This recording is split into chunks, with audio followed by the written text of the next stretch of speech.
Sekarang sudah hari Kamis lagi, saudara-saudara, kita akan meneruskan pelajaran kita mengenai godly karakter. Jadi saya akan ulangi sedikit dari apa yang kita sama-sama pelajari pada Kamis yang lalu, yaitu dari 6 karakteristik dari Antichrist. Jadi kita sudah belajar bahwa kesombongan itu asalnya dari iblis. Karena iblis sendiri mau melawan Tuhan, iblis ingin meninggikan dirinya di atas Tuhan. Nah, karena itu dia punya pride dan dia adalah the spirit of pride. Nah, spirit of pride itu yang anti kepada Kristus. Dia mau melawan Tuhan. Nah, sebab itu kita sebutkan the spirit of Antichrist. Nah, sekarang kita melihat bahwa banyak manusia yang tanpa dia sadari, dia sudah dipengaruhi oleh the spirit of Antichrist.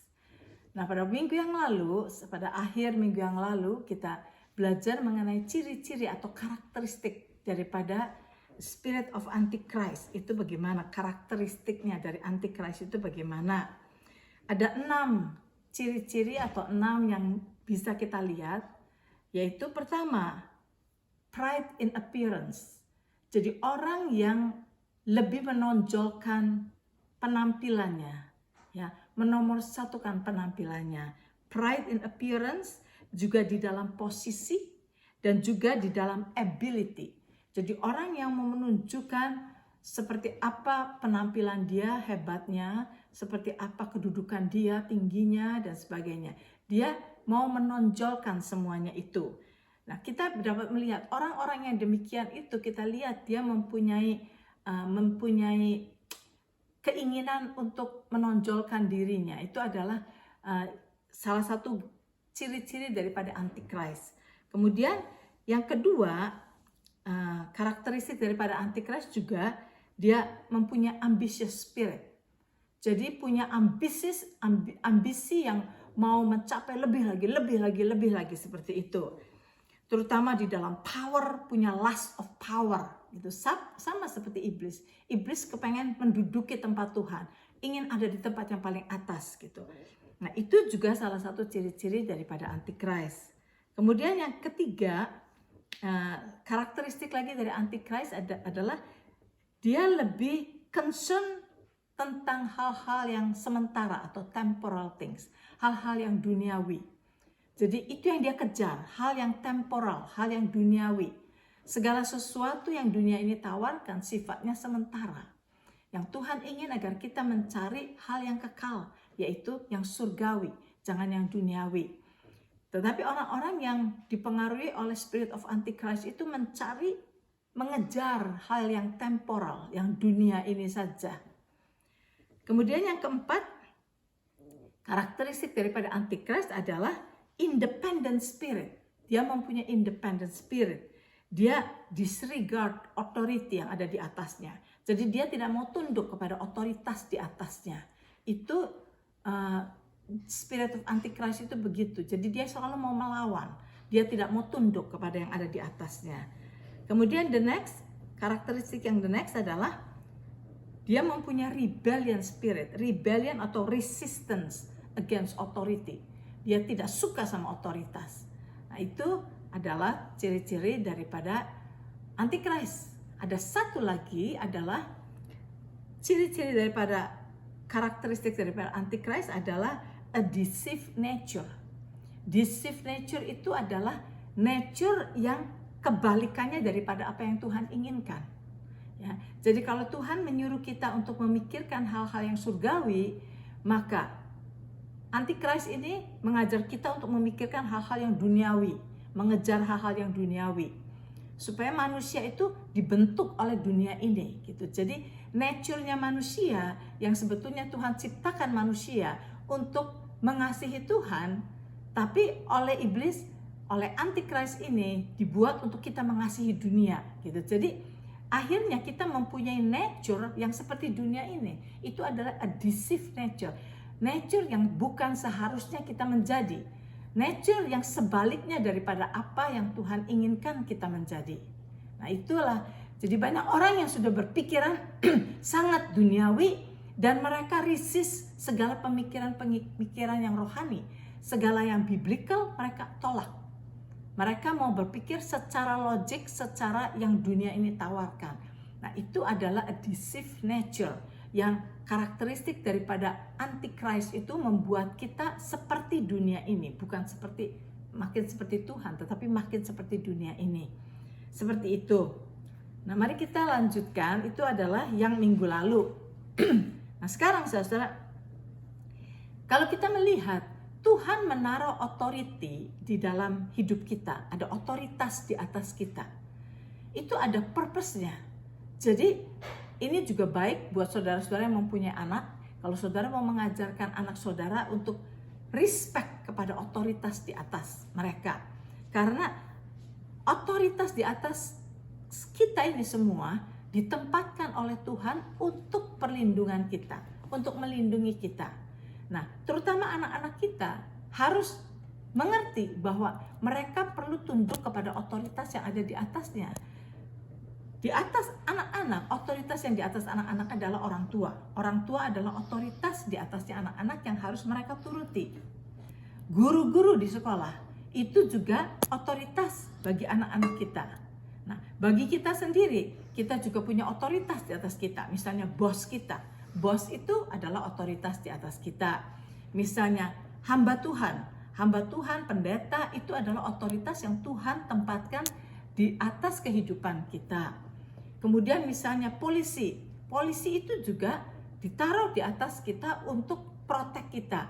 Jadi ada otoritas-otoritas di dalam hidup manusia itu gunanya adalah untuk protek kita. Jadi misalnya purpose daripada authority ini begini.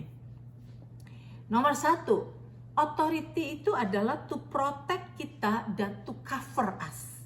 Ya. To protect kita pada waktu kita maturing, misalnya anak-anak menuju kepada maturity, itu mereka masih developing ya. Mereka masih belum tahu persis yang mana yang betul, mana yang salah. Nah, otoritas di atas anak itu yaitu orang tua itu adalah untuk guide mereka. Untuk mereka mengetahui mana yang benar, mana yang salah. Itu ada guidance buat anak-anak.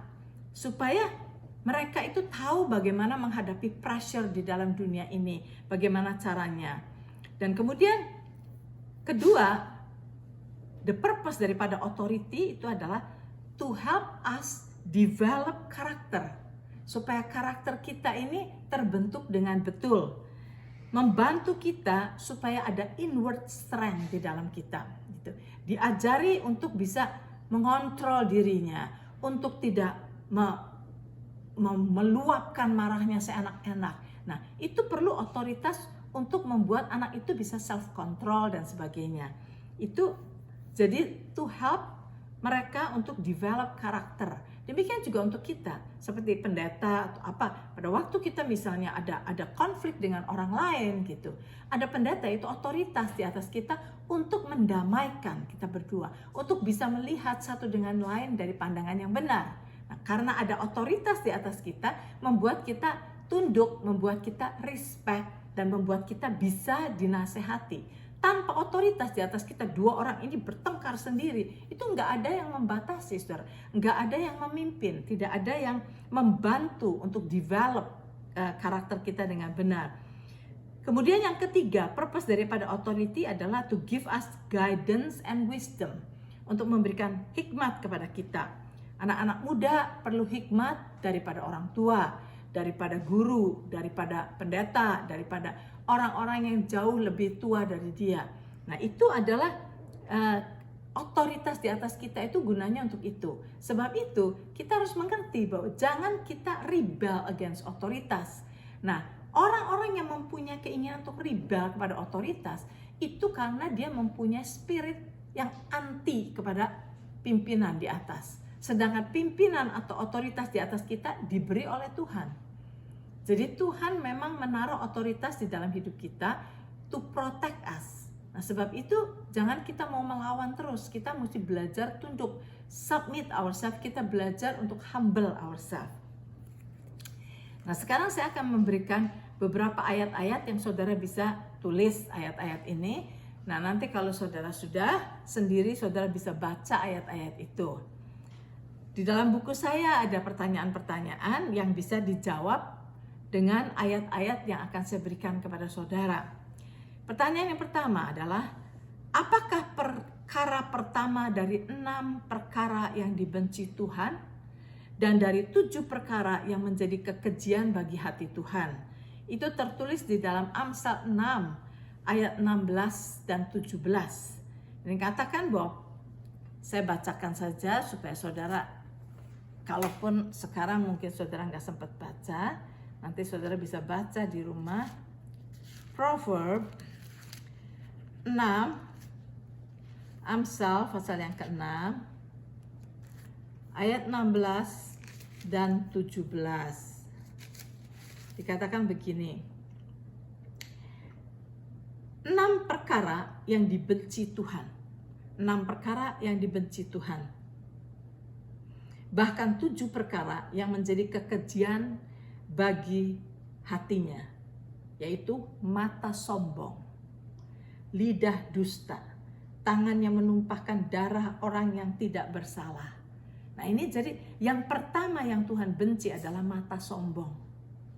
Nah saudara lihat di sini, sebab pertanyaannya apakah perkara pertama yang Tuhan benci? Ya di sini katakan perkara pertama yang Tuhan benci adalah mata sombong. Nah saudara setelah selesai ini pergi ke kaca, saudara lihat mata saudara. Apakah saudara punya mata yang sombong atau tidak? Mata sombong itu dibenci oleh Tuhan. Nah mari kita lihat yang kedua. Pertanyaan yang kedua adalah, kepada siapakah Allah tidak suka? Kita baca dari Mazmur 101. Mazmur 101 ayat yang ke-15. Mazmur 101 ayat yang ke-15 dikatakan begini. Oh kok gak ada? Ayat yang kelima, Mazmur 1 ayat yang kelima, dikatakan, orang yang sembunyi-sembunyi mengumpat temannya, dia akan kubinasakan. Orang yang sombong dan tinggi hati, aku tidak suka. Ini Tuhan berkata begitu. Orang yang sombong dan tinggi hati, aku tidak suka. Dan kita mengerti juga ya saudara-saudara. Jadi yang kemudian ada lagi di sini. Menurut Amsal 16 ayat yang kelima, saudara bisa catat. Amsal 16 ayat yang kelima.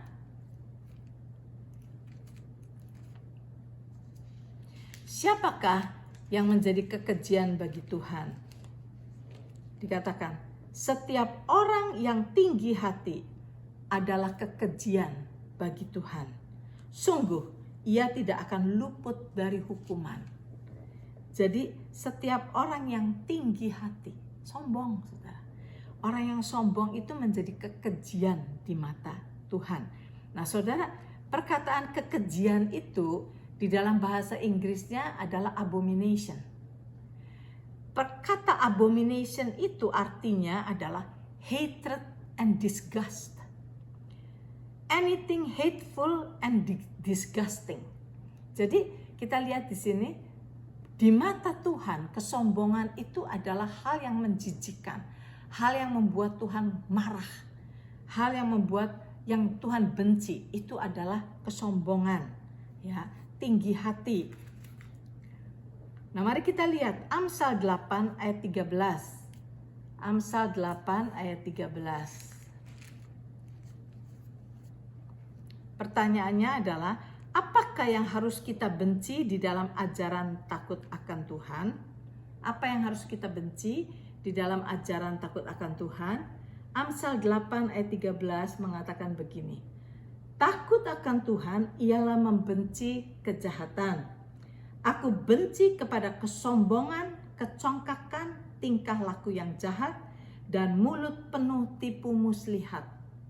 Nah inilah, jadi yang kita harus benci di dalam ajaran takut akan Tuhan adalah kejahatan, kesombongan, kecongkakan, tingkah laku yang jahat, dan mulut yang penuh tipu muslihat. Itu kita harus benci. Kemudian kita lihat lagi, menurut Yakobus 4 ayat yang ke-6, Yakobus 4 ayat yang ke-6, apakah yang Tuhan lakukan terhadap orang yang congkak? Saudara tahu, ingatkan Yakobus pasal 4 ayat 6, Tuhan menentang orang congkak. Dengan kata lain, orang congkak itu menjadi musuh Allah. Sebab itu kita belajar mengenai kesombongan ini, saudara, untuk mengalahkan kesombongan itu, karena kesombongan itu jahat sekali. Kesombongan itu dibenci oleh Tuhan, ditentang oleh Tuhan, kekejian buat Tuhan, menjijikkan buat Tuhan. Nah, itulah sebabnya hal ini perlu kita pelajari, karena kalau kita tidak pelajari, tanpa kita sadari kita sudah sombong. Dan jadi kita menjadi musuh Allah. Nah, itulah sebabnya kita belajar, saudara. Nah, kemudian kita melihat lagi dari 1 Samuel pasal yang ke-15. Ini adalah perkara 1 Samuel ayat yang ke-15. Ini adalah kejadian pada waktu Saul berdosa kepada Tuhan.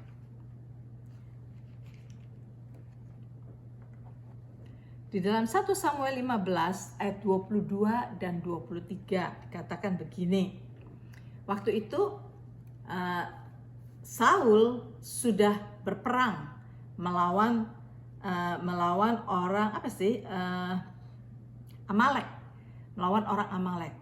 Dan Tuhan sudah berbicara kepada Saul melalui Samuel agar Saul membasmi orang Amalek semuanya. Besar, kecil, bayi, anak-anak, semua sampai binatang-binatangnya harus dibasmi, kata Tuhan. Tetapi pada kenyataannya setelah Saul menang, dia tidak membasmi. Dia malah mengambil binatang-binatang dan kemudian dia juga menangkap Agag, yaitu raja daripada orang Amalek. Kita ingatkan. Nah, sekarang pada waktu Samuel datang kepada Saul bersuka cita. Saul berkata, oh, saya sudah lakukan semua yang Tuhan katakan kepadaku, Tuhan perintahkan, aku lakukan semuanya. Kemudian Samuel berkata, kalau kamu sudah melakukan semua itu, lalu apa itu bunyi binatang? Embe, itu mah apa? Terus Saul berkata, oh ini rakyat yang minta. Rakyat meminta supaya binatang itu jangan dibunuh, dan mereka mau persembahkan kepada Tuhan kok. Dia bilang mau dipersembahkan kepada Tuhan. Seakan-akan Saul bangga bahwa rakyatnya mau mempersembahkan semua itu buat Tuhan. Nah, di sini saudara. Kemudian juga Samuel melihat Agag tidak dibunuh. Agag itu raja daripada orang Amalek, nggak dibunuh. Nah, sekarang inilah kata Samuel ayat 22. 1 Samuel 15 ayat 22 dan 23 dikatakan. Tetapi jawab Samuel, apakah Tuhan itu berkenan kepada korban bakaran dan korban sembelihan sama seperti kepada mendengarkan suara Tuhan? Sesungguhnya mendengarkan lebih baik daripada korban sembelihan. Memperhatikan lebih baik daripada lemak domba-domba jantan. Ayat 23. Sebab pendurhakaan adalah sama seperti dosa bertenung. Dan kedegilan adalah sama seperti menyembah berhala dan terafim. Karena engkau telah menolak firman Tuhan, maka ia telah menolak engkau sebagai raja. Nah, saudara lihat di sini. Jadi Saul sudah melakukan dua hal, yaitu sudah mendurhaka dan dia sudah mempunyai hati yang degil. Nah, mari kita lihat di sini, saudara. Pendurhakaan itu di dalam bahasa Inggrisnya rebellion, melawan Tuhan, rebellion. Dan Samuel berkata bahwa pendurhakaan atau rebel against God itu, rebellion itu sama dosa bertenung atau the sin of witchcraft, sama. Jadi walaupun si Saul tidak menyembah kepada witchcraft, tidak melakukan witchcraft, tidak menyembah kepada berhala, tetapi pendurhakaan atau rebellion ini sama di mata Tuhan, seperti penyembahan berhala. Kemudian dikatakan kedegilan, di dalam bahasa Inggrisnya kedegilan adalah stubbornness. Stubborn, saudara tahu stubborn. Stubborn tuh nggak mau nurut, tidak mau menurut. Itu sama saja rebellion. Stubbornness, tidak mau menurut dan tidak mau mengikuti perintah, itu adalah sama dengan rebellion. Dikatakan stubbornness adalah sama dengan penyembahan berhala atau idolatry. Nah, jadi kita harus mengerti, seringkali kita stubborn, seringkali kita tahu Tuhan suruh begini, tapi kita nggak mau lakukan. Dan kita pikir, nggak apa-apa. Saudara, biar pelajaran ini berbicara kepada kita bahwa stubbornness, kedegilan, ya, yang tidak mau menurut itu sama dengan penyembahan berhala di mata Tuhan, seperti itu. Kemudian kalau saudara mau tulis, catat Amsal pasal 16 ayat 18 dan 19. Amsal pasal 16 ayat 18 dan 19 dikatakan, kecongkakan mendahului kehancuran dan tinggi hati mendahului kejatuhan. Lebih baik merendahkan diri dengan orang yang rendah hati daripada membagi rampasan dengan orang congkak. Nah, jadi lihat di sini kita lagi belajar mengenai mengatasi kesombongan.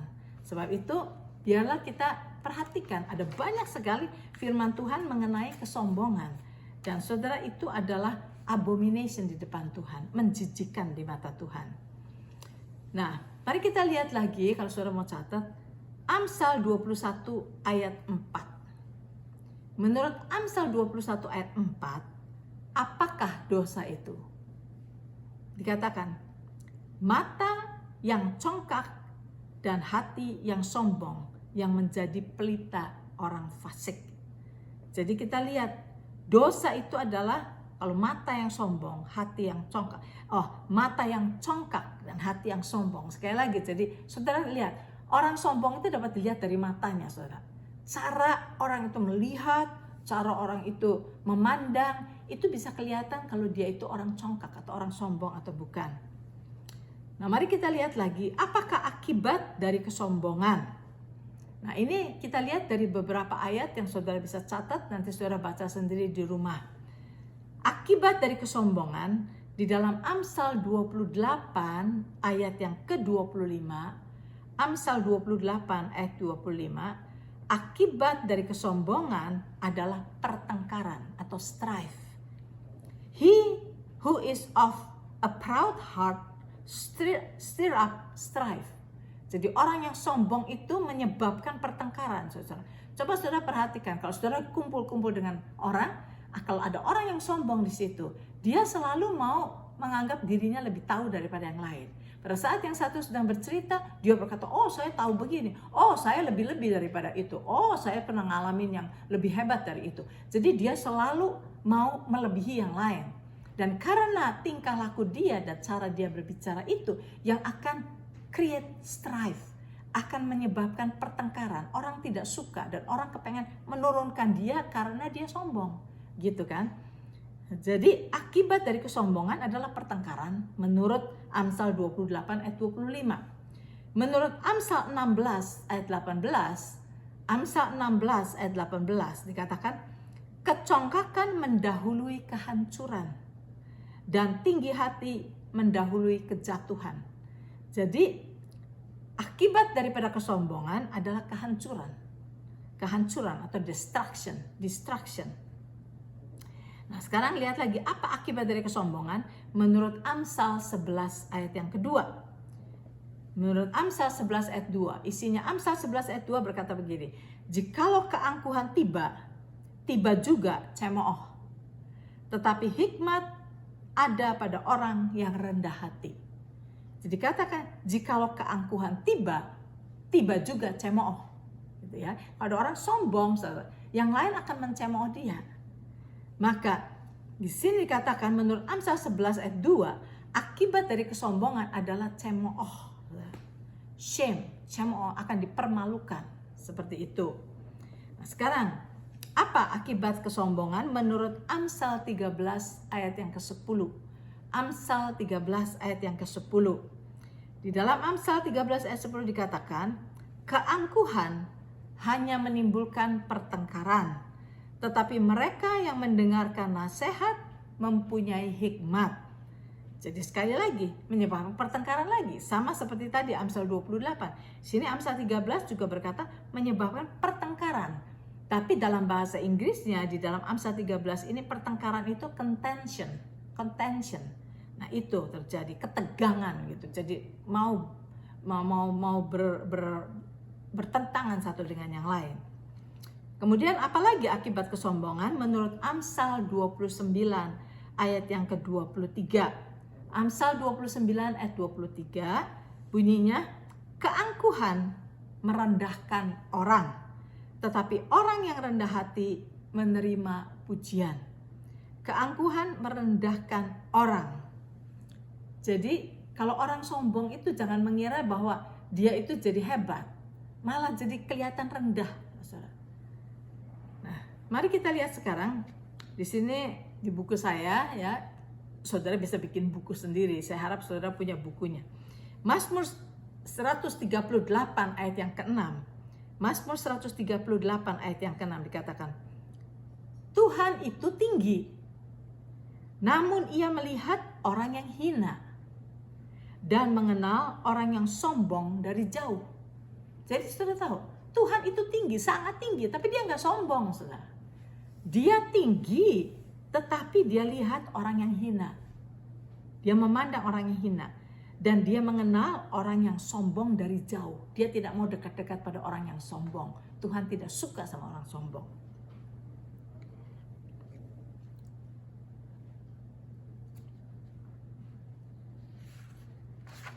Mari kita lihat Filipi pasal 2 ayat yang ketiga. Ini adalah spirit daripada Tuhan Yesus sendiri. Filipi pasal 2 ayat yang ketiga dikatakan bahwa dengan tidak mencari kepentingan sendiri atau puji-pujian yang sia-sia, sebaliknya hendaklah dengan rendah hati yang seorang menganggap yang lain lebih utama daripada dirinya sendiri. Biar kita melihat orang lain lebih daripada kita. Jangan kita selalu melihat kita ini lebih daripada orang lain. Itu adalah kesombongan. Biarlah kita mempunyai teachable spirit. Kita mau belajar dari orang lain. Ya, kita tidak merasa bahwa kita lebih pintar daripada orang lain. Pada saat kita punya pendapat, orang lain mempunyai pendapat, mari kita perhatikan pendapat orang dan mari kita pelajari pendapat orang itu. Jangan selalu kita menentang pendapat orang karena merasa diri kita paling betul. Itu adalah kesombongan. Nah, saudara perhatikan cara saudara berbicara kepada orang-orang di sekeliling saudara. Apakah pada saat saudara punya pendapat dan ada orang punya pendapat yang lain, langsung saudara tidak suka, langsung mau menentang, mau menganggap, tapi ide saya lebih betul. Itu adalah kesombongan, saudara. Jadi kadang-kadang kesombongan itu tidak kelihatan dengan jelas, tetapi ada di situ, tersembunyi. Sebab itu banyak orang yang sombong tidak tahu bahwa dirinya sombong. Itulah sebabnya kita perlu belajar. Dan dengan kita buka-buka sedikit demi sedikit ini, membuat kita jadi sadar, oh saya punya itu sifat yang seperti itu yang harus saya perbaiki. Seperti itu, saudara. Nah, sekarang katakan, apakah akibat akhir dari seorang yang percaya pada dirinya sendiri dan pada kekuatannya sendiri?